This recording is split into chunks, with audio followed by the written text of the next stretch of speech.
रोज सूर्य मावळताना घरी जाणार आहे मी. आज प्रत्यक्षात सूर्य मावळतानाचं सूर्याचं दर्शन घेणार होते. आज मी लवकर सुटले होते कामावरनं. म्हटलं चला आज लवकर लवकर जाऊन घरी जाऊन स्वरा काय करते ते पाहूया. आणि इकडे बघा पुष्पा आपल्या स्टाईलमध्ये मस्तपैकी उभा आहे आणि हा नजारा बघून घ्या, किती सुंदर वाटतो सूर्य मावळतानाचा हा नजारा. नशिबात असतं कधी कधी भेटणं ते, नाहीतर आम्हाला नुसतं रात्रच बघायला भेटते कामावरनं घरी जाताना.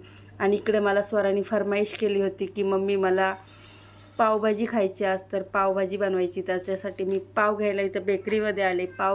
भाजीसाठी पाव घेतले आणि त्याच्यानंतर मार्केटमध्ये आले. पावभाजीसाठी ज्या ज्या भाज्या लागणार होत्या त्या भाज्या घेतल्या. त्या भाज्या घेऊन घरी येताना शिड्या चढतानाच ह्या बघा आमच्या स्वागतालाच थांबल्या होत्या. इकडे मी पावभाजीची रेसिपी बनवायला घेतलेली आहे. मस्तपैकी पावभाजी खाऊन स्वराज खुश होणार आहे आणि मला ती थँक्यू पण म्हणणार आहे, कारण की तिची फरमाईश मी पहिल्यांदाच आज पूर्ण करत आहे.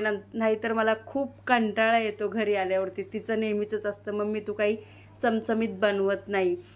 तर बघा मस्तपैकी आपली इकडे पावभाजी बनत आहे. स्वराला विचारूया आपण पावभाजी कशी झाली ती. स्वराला तर फार आवडली बाबा. तुम्हाला आवडली की नाही सांगा मला, नक्की सांगा कमेंटमध्ये. Thank you so much for watching.